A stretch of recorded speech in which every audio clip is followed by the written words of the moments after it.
चलिए आज की कक्षा में हम बात करते हैं राजपूत उत्पत्ति के विभिन्न सिद्धांतों के बारे में। राजपूतों की उत्पत्ति कहां से मानी जाती है और किस जाति के ये थे, इनके बारे में विभिन्न सिद्धांत इतिहासकारों में मतभेद हैं। तो उसके बारे में हम चर्चा करते हैं कि इनकी किस किस जाति से उत्पत्ति हुई। ये कुछ प्रमुख वंश है जो 7वीं से 12वीं शताब्दी, कौन सी शताब्दी, 7वीं से 12वीं शताब्दी में जो राजपूत काल माना जाता है, उस समय में ये राजपूत राज्य उत्तरी भारत में फैले हुए थे। देखो एक बात, सामान्य बात करते हैं कि वर्धन वंश जो 7वीं शताब्दी में बना था हर्षवर्धन के समय, उसने संपूर्ण उत्तरी भारत को काफी कुछ जीतकर एक सूत्र में बांध दिया था। किंतु इस वर्धन वंश की समाप्ति, क्योंकि हर्षवर्धन के कोई संतान नहीं थी, तो हर्षवर्धन की मृत्यु के बाद ये उत्तरी भारत का साम्राज्य पूर्णतः बिखर जाता है और उत्तरी भारत में छोटी छोटी शक्तियां, जिनमें ज्यादातर जो थे उत्तरी भारत में ये राजपूत माने जाते हैं, इनका एक वंशों की नींव पड़ती है अलग अलग क्षेत्र में। तो इस वर्धन वंश के बाद हम बात करते हैं 7वीं से 12वीं शताब्दी में। अब ये राजपूत शब्द जो बना है वो राजपुत्र से बना है। किससे बना है? राजपुत्र से, क्योंकि ये राजा की संतान हुआ करते थे या जो, और उसी के सामंतों ने ये अपने अपने क्षेत्रों में साम्राज्य की स्थापना की। किंतु बाद में ये शब्द विकृत होकर, क्योंकि जब ये राजपूत काल खत्म हो जाता है, उसके बाद इस राजपुत्र शब्द से जो नया शब्द की उत्पत्ति होती है वो है राजपूत। और ये राजपूत शब्द देने वाला राजस्थान में सबसे पहले जो इतिहासकार था वो था जॉर्ज थॉमस। कौन था? George Thomas.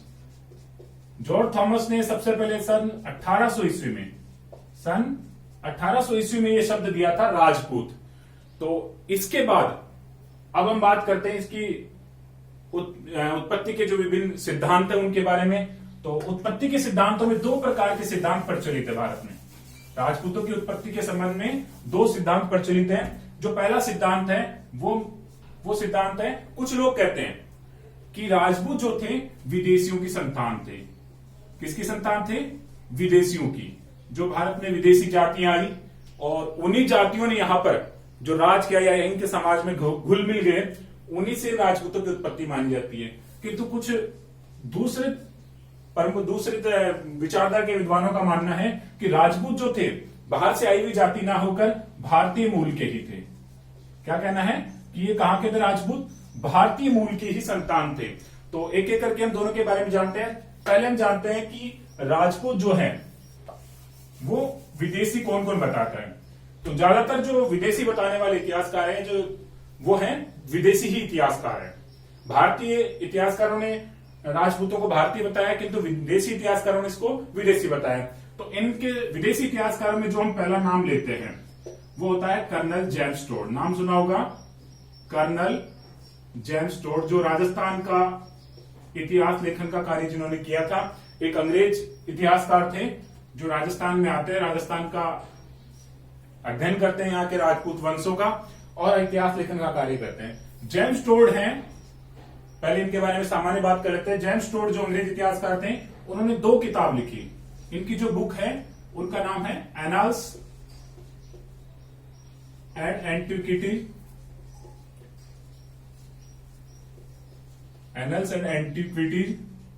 ऑफ राजस्थान।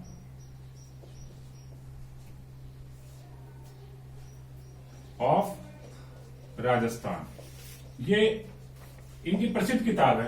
कई बार प्रश्न में ये भी पूछ लिया जाता है कि जो जेम्स टोड की पुस्तक का नाम क्या है, तो annuls and antiquities of Rajasthan. इसके अलावा एक और बुक है इनकी, travel in the central and western Rajput state of India. Travels in the central and western Rajput state of India, ये इनकी दूसरी पुस्तक है। इन कर्नल जेम्स टोड, जिन्होंने अजमेर के टोडगढ़ में रहकर अपना लेखन कार्य किया था, उनका कहना है कि यहां पर जो राजपूत राजवंश थे, ये राजपूत राजवंश भारतीय मूल के ना होकर बाहर से आने वाली शक और सीथियन जाति के थे। कौन सी जाति के थे? शक और सीथियन। भारतीय मूल के नहीं बताकर इनको शक और सीथियन बताया है। ऐसा कहने का उनके पीछे कुछ उन्होंने तर्क दिए हैं अपने। उन तर्कों में क्या है कि जो शक और सीथियन थे, नंबर 1, रथों पर रहकर युद्ध करते थे। जैसे राजपूत भी रथ पर युद्ध करते थे और शक और सीथियन भी रथों से युद्ध करते थे। दूसरा, शक और सीथियन भी यज्ञ करते थे और राजपूत भी यज्ञ करने का काम करते थे। जो मुख्य बातें यही मानी जाती है, किंतु इनके आधार पर हम ये नहीं कह सकते कि ये विदेशी थे। इसके बाद जो दूसरा आता है इतिहासकार, विदेशी इतिहासकार जो कहता है कि राजपूत विदेशी जातियों की संतान है, वो आता है विलियम क्रुक। क्या नाम है? William Crooke. याद कर लेंगे। याद करने के लिए हम इनकी एक लास्ट में एक छोटी सी शॉर्ट ट्रिक है, उससे हम देखेंगे। तो विलियम क्रुक जो है जेम्स टोड की जीवनी लेखक है, यानी ये इसका गुरु मान सकते हैं। जेम्स टोड का एक तरह से शिष्य विलियम क्रुक ने जेम्स टोड की जीवनी लिखी है। जीवनी लिखते हुए अध्ययन करते हैं और ये पाते हैं कि वास्तव में जो राजपूत है वो शक और सीथियन ना होकर ये बताता है कुषाण है। कुषाण जो भारत में आए थे, उन कुषाणों से संबंधित है राजपूत जो है। ठीक है, देखते हैं क्या कहते हैं आगे। और इसके बाद जो तीसरा प्रमुख सिद्धांत है विदेशी उत्पत्ति का, जो तीसरा प्रमुख सिद्धांत है वो है डॉक्टर V.A. स्मिथ। कौन है? V.A. स्मिथ। V.A. स्मिथ ये भी विदेशी लग रहे नाम से ही। इनका कहना है कि राजपूत जो हैं वो विदेशी जाति आई हूण, उससे संबंधित माने जाते हैं। ये हूण जाति के थे राजपूत। इसके पीछे इनका कहने का कारण क्या है? इनका नहीं, दुनिया कहती है, तर्क इनके पीछे तर्क दिया जाता है कि हूणों का जो प्रसिद्ध नारा था वो था हर हर महादेव। कौन सा नारा था? हर हर महादेव का नारा दिया था। और राजपूत भी युद्ध में इस नारे का, इस जयघोष का प्रयोग करते थे। इस कारण ये कहा, इन्होंने तर्क दिया है कि V.A. स्मिथ ने कि जो राजपूत है वो किस जाति से संबंधित है? हूणों से संबंधित है। ठीक है, मान लेते हैं। इसके बाद हम जो अगला चौथा सिद्धांत बात करते हैं, 3 विदेशी थे, colonel James Tod, William Crooke और V.A. स्मिथ। इसके बाद जो हम बात करते हैं वो है doctor Bhandarkar, doctor D.R. Bhandarkar, ऐसे भी लिख सकते हैं D.R. Bhandarkar. Doctor D.R. Bhandarkar का कहना है कि उन्होंने विदेशी तो बताया है, किंतु विदेशी के पीछे इन्होंने एक बहुत बड़ा लॉजिक लगाया है। क्या लॉजिक लगाया है? कि जो ये राजपूत है, जो राजपूत है अग्निकुल के हैं। कौन से कुल के हैं? अग्निकुल। यहां ध्यान रखना, मैंने अग्निकुंड ना प्रयोग करके अग्निकुल शब्द का प्रयोग किया है। अग्निकुल का क्या मतलब है? इन्होंने कहा कि अग्निकुल से शुद्धिकरण द्वारा 4 जातियों का प्रादुर्भाव हुआ। कौन कौन सी जातियां थी? नंबर 1 परमार, नंबर 2 प्रतिहार, गुर्जर प्रतिहार, उसी को प्रतिहार शब्द काम में लिया है। नंबर 3 है चौहान, नंबर तीसरी जाति है वो है चौहान, और जो चौथा है वो है यही अपने चालुक्य। अब ध्यान रखना, यह चालुक्य के नीचे मैं सोलंकी भी लिख रहा हूं, क्योंकि इतिहास का अध्ययन करते समय कई बार ये भ्रम की स्थिति होती है कि कई किताबों में मिलता है परमार, प्रतिहार, चौहान और सोलंकी, और कहीं पर मिलता है परमार, प्रतिहार, चौहान और चालुक्य। तो हमारी समझ में ये हो जाता है कि ये 4 जातियां कौन सी थी, चालुक्य इसमें ऐड करें या सोलंकी ऐड करें, इनमें किसको कम ज्यादा करें। तो यहां ध्यान रखना, चालुक्यों को ही सोलंकी कहा जाता है। सोलंकी चालुक्य वंशों के वंश का ही नाम है। ठीक है, तो डॉक्टर D.R. भंडारकर कहते हैं कि अग्निकुल से ये 4 जातियां उत्पन्न हुई, और ये चारों जातियों की जिनकी उत्पत्ति की थी वो कहां से आई? एक विदेशी जाति थी जिसका नाम था खजर। इस विदेशी खजर जाति से इन चारों कुलों की उत्पत्ति हुई, जो अग्निकुल से सिद्धांत देते हैं। तो यह है विदेशी इतिहासकारों का मत, जिनमें कर्नल जेम्स टोड, अब याद करने के लिए एक शॉर्ट ट्रिक बताता हूं। कर्नल जेम्स टोड, ठीक है, हमें इस तरह से याद कर लेते हैं। कर्नल जेम्स टोड ने राजपूतों की उत्पत्ति का सिद्धांत दिया है कि ये शक और सीथियन थे। इस तरह से ट्रिक काम में लेते हैं कि टोड ने क्या किया? शक किया। शक मतलब संदेह किया, पर हमें यहां काम में क्या लेना है? शक। क्या शक किया कि राजपूत कौन थे? सीथियन थे। तो हमें याद हो जाता है कि राजपूत कौन सी जाति के या कौन से वंश के थे कर्नल टोड के अनुसार? शक और सीथियन। यानी कर्नल जेम्स टोड ने शक किया कि राजपूत क्या थे? सीथियन। दूसरा है विलियम क्रुक। विलियम क्रुक की बात करते हैं। विलियम क्रुक का कहना है कि ये किस जाति के थे? कुषाण थे। क्रुक, कुषाण, शब्द मैच हो रहा है, आसानी से याद होगा हमें। विलियम क्रुक और कुषाण, यहां पर इन्होंने कहा था शक और सीथियन। ठीक है, अंडरलाइन कर रहा हूं कि जो प्रमुख शब्द हैं, टोड ने कहा शक और सीते ने, क्रूक कहता है कुषाण है, और स्मिथ, जो स्मिथ है इस शब्द को हम इस तरह से इमेजिनेशन करते हैं, स्मिथ को हम यहां बना लेते हैं विस्मित। विस्मित होने का मतलब आश्चर्य, और आश्चर्य हम किस बात पे कर रहे हैं, हूण को हम एक बार गुण मान लेते हैं, ठीक है, हमने हूण को गुण मान लिया। हम विस्मित किस बात से, वे गुणों को देखकर, बहुत सारे गुण देखे हमने कहीं पर और उनसे हम विस्मित हो गए, तो स्मिथ को हमने क्या माना, विस्मित, और उससे कौन सी जाति की उत्पत्ति हुई, हूण। तो राजपूतों की उत्पत्ति का सिद्धांत स्मिथ ने क्या माना है, हूण। इसके बाद है डॉक्टर भंडारकर। भंडारकर का जो हम ट्रिक काम में लेते हैं उस तरह से लेते हैं, खजर को एक बार हम खंजर मान लेते हैं, क्या मान लेते हैं, खंजर, और भंडारकर यानी भंडार है, एक तरह से इस शब्द को हम काम ले लेते हैं भंडार। तो भंडार किसका था हमारे पास में, खंजरों का। खंजर मतलब चाकू कह सकते हैं, तलवार कह सकते हैं, उसका छोटा रूप। तो इस तरह से हम शॉर्ट ट्रिक बना के इनको चारों को याद कर लेते हैं। जो पहला है कर्नल टोड, वो कहता है शक और सीतियन, विलियम क्रूक से कुषाण, स्मिथ यानी विस्मित किस बात से, घूणों से यानी हूण से, भंडार किसका था, खजर का। तो हमें ये चार सिद्धांत याद होते हैं, ये विदेशी उत्पत्ति के सिद्धांत है। अब हम आगे बात करते हैं कि राजपूतों की जो भारतीय उत्पत्ति मानते हैं उसके बारे में हम सामान्य जानकारी प्राप्त करते हैं कि कौन कौन से इतिहासकार हैं जो कहते हैं कि राजपूतों की उत्पत्ति विदेशी जाति से न होकर भारत में ही हुई थी, या भारतीय जाति से ही, भारतीय मूल से ही राजपूत संबंधित थे, ठीक है। तो भारतीय उत्पत्ति मानने के पीछे भारतीय उत्पत्ति जो मानते हैं उनमें जो पहला नाम आता है वो आता है चंद बरदाई का। नाम सुना होगा चंद बरदाई, जिन्होंने एक प्रसिद्ध ग्रंथ लिखा पृथ्वीराज रासो। कौन सा ग्रंथ लिखा, पृथ्वीराज रासो। नाम क्या है, चंद बरदाई।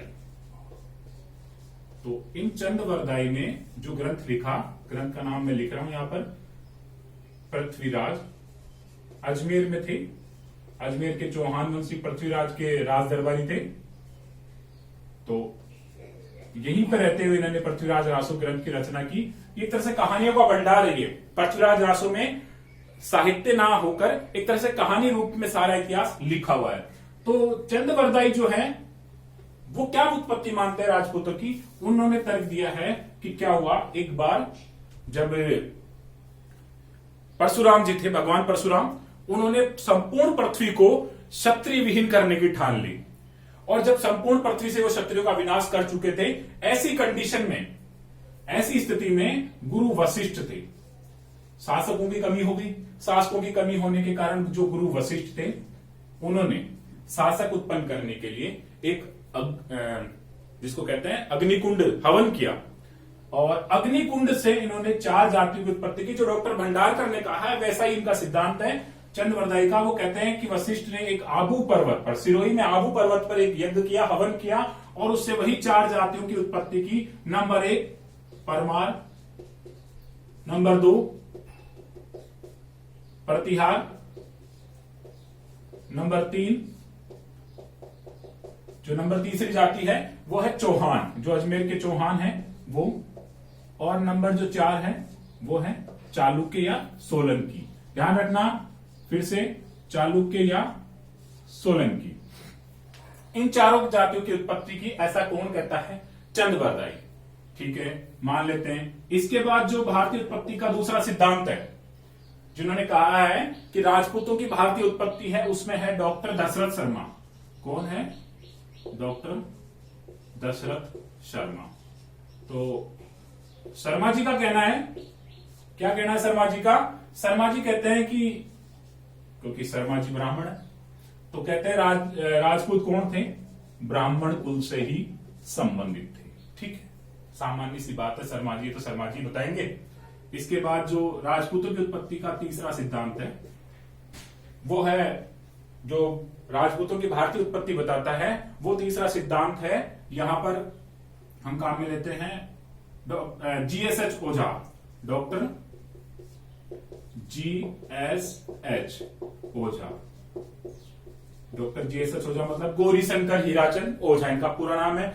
और इनका कहना है कि जो राजपूत हैं वो प्राचीन क्षत्रियों की संतान है। जो प्राचीन क्षत्रिय थे भारत में, उनकी संतान है प्राचीन क्षत्रियों की, ठीक है, हम मान लेते हैं, ठीक है, एक बार कि ओझा जी कहते हैं कि राजपूत प्राचीन क्षत्रियों की है। नंबर 4 जो चौथा सिद्धांत है, 4 हमने वो पढ़े थे, 4 सिद्धांत यहां पढ़ते हैं। यहां पढ़ते हैं हम डॉक्टर D.R. भंडारकर, सॉरी यहां पढ़ते हैं B.D. चट्टोपाध्याय, वो तो विदेशी उत्पत्ति बताते हैं, यहां पढ़ते हैं B.D. चट्टोपाध्याय। तो B.D. चट्टोपाध्याय का क्या कहना है कि जो राजपूत है वो मिश्रित जाति के हैं। कौन सी जाति के हैं? मिश्रित जाति के, यानी किसी एक जाति के न होकर यहां बहुत सी जातियों का ये मिश्रण मान सकते हैं, इनका कहना है। और बड़ी बात, यही मत सर्वाधिक प्रचलित और मान्य माना जाता है। सर्वाधिक प्रचलित भी है और मान्य भी है। क्यों है? जब कुछ नहीं होता तो हम यही कह देते हैं सबसे घुल मिल के बने थे। तो अब इनको याद करने का तरीका सामान्य सा है। चंदवरदायी, चंदवरदायी कहते हैं कि ये किससे हुए? अग्निकुंड। मैंने यहां लिखना छोड़ दिया है, किससे हुए? अग्निकुंड से। अग्निकुंड से राजपूतों की उत्पत्ति हुई। तो इसको हम इस तरह से याद करते हैं। वैसे तो याद हो जाएगा चंदवरदायी अग्निकुंड, पर फिर भी नहीं होता है तो हवन कुंड किया था, वर मिला, अग्निकुंड से क्या मिलता है? वर, हवन करने से। तो हम इस तरह से इसको चंदवरदायी को याद कर लेंगे। चंदवरदायी का कहना है कि अग्निकुंड से राजपूतों की उत्पत्ति हुई। दूसरा है यहाँ पर डॉक्टर दशरथ शर्मा, तो नाम से बताया मैंने पहले भी, शर्मा जी है, पंडित है खुद। तो पंडित जी क्या कहेंगे कि राजपूत जो है वो किसकी संतान है? ब्राह्मणों की संतान है। ठीक है, याद से सामान्य सी बात है। ओझा जी कहते हैं, डॉक्टर GSH ओझा, ओझा जी कहते हैं कि इसको इस तरह से ट्रिक बना लेते हैं, या तो याद हो जाएगा हमें कि प्राचीन क्षत्रियों की थी, क्योंकि एक ही बात है, हमारे पास गिनती के 4 ही तो ट्रिक है, 4 ही तो पॉइंट है। अगर हमारी परीक्षा नहीं आता तो बचता शेष बचने वाले को कर सकते हैं। फिर भी हम अगर नहीं होता तो हम ओझा, ओझा मतलब तांत्रिक, और तांत्रिक किसका इलाज करता है, या कुछ भी मान लेते हैं कि तांत्रिक के पास कौन जाता है? क्षत्रिय।